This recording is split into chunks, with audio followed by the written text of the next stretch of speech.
ನಮಸ್ಕಾರ ಎಲ್ಲರಿಗೂ. ಇವತ್ತು ನಾನು ಸಿಂಪಲ್ ಆಗಿರೋ ಚಿತ್ರಾನ್ನ ಮಾಡ್ತಾ ಇದ್ದೀನಿ. ಇದಕ್ಕೆ ಒಂದು ಸ್ವಲ್ಪ ಕರಿಬೇವು, ಹಸಿಮೆಣಸಿನ್ಕಾಯಿ ಒಂದು 4-5, ಈರುಳ್ಳಿ ಮೀಡಿಯಮ್ 3 ಕಟ್ ಮಾಡಿ ಇಟ್ಕೊಂಡಿದ್ದೀನಿ, 1 ಟೊಮೆಟೊ ಕಟ್ ಮಾಡ್ಕೊಂಡಿದ್ದೀನಿ, ಸ್ವಲ್ಪ ಶುಂಠಿ ಬೆಳ್ಳುಳ್ಳಿನ ಕುಟ್ಬಿಟ್ಟು ಇಟ್ಕೊಂಡಿದ್ದೀನಿ, ಸ್ವಲ್ಪ ಕೊತ್ತಂಬರಿ ಸೊಪ್ಪು, ಒಂದು ಸ್ವಲ್ಪ ಸೋಂಪು. ಬನ್ನಿ ಹೇಗೆ ಮಾಡೋದು ಅಂತ ನೋಡೋಣ. ಈಗ ನಾನು ಬಾಣಲಿಗೆ ಎಣ್ಣೆ ಹಾಕ್ತಾಯಿದ್ದೀನಿ. ಎಣ್ಣೆ ಕಾದ ನಂತರ ಸ್ವಲ್ಪ ಸಾಸಿವೆ, ಇದಕ್ಕೆ ರುಚಿ ಕೊಡೋದು ಸೋಂಪು, ಮರಿದೆ ಹಾಕಿ, ಕರಿಬೇವು, ಹಸಿಮೆಣಸಿನ್ಕಾಯಿನ ಹಾಕಿ ಸ್ವಲ್ಪ ಫ್ರೈ ಮಾಡ್ಕೊಳ್ಳೋಣ. ಇವಾಗ ನಾನು ಕಟ್ ಮಾಡಿರೋ ಈರುಳ್ಳಿನ ಹಾಕ್ತಾಯಿದ್ದೀನಿ.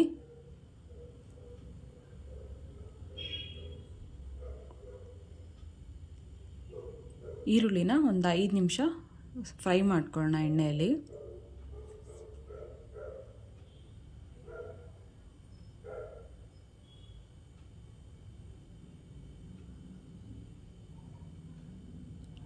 ಸ್ವಲ್ಪ ಕೆಂಪಾದ ಮೇಲೆ ನಾನು ಅರಿಶಿನ ಹಾಕ್ತಾಯಿದ್ದೀನಿ.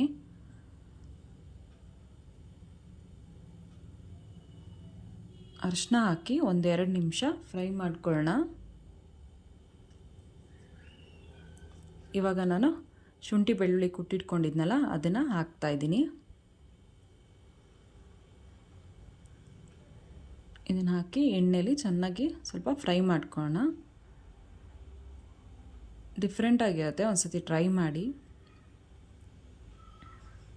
ಒಂದೇ ಥರ ಚಿತ್ರಾನ್ನ ತಿಂದು ಬೋರ್ ಆಗಿರುತ್ತಲ್ವ, ಈ ಥರ ಮಾಡಿ ನೋಡಿ.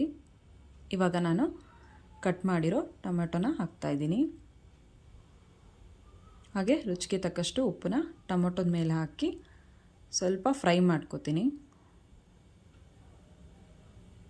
ಟೊಮೆಟೊ ಸ್ಮೂತ್ ಆಗುತ್ತೆ ಅಂತ,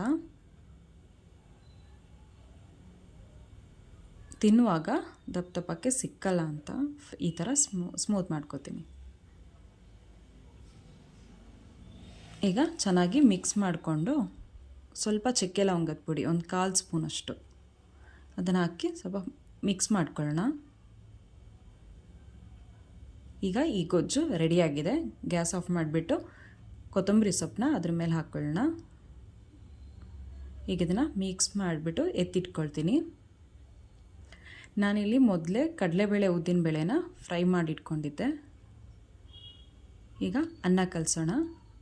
ನಾನಿಲ್ಲಿ ಅನ್ನ ಕಲಸಿ ರೆಡಿ ಮಾಡಿ ಇಟ್ಕೊಂಡಿದ್ದೀನಿ. ಇವಾಗ ನಾನು ಬೇಳೆಗಳನ್ನ ಹಾಕ್ತಾಯಿದ್ದೀನಿ.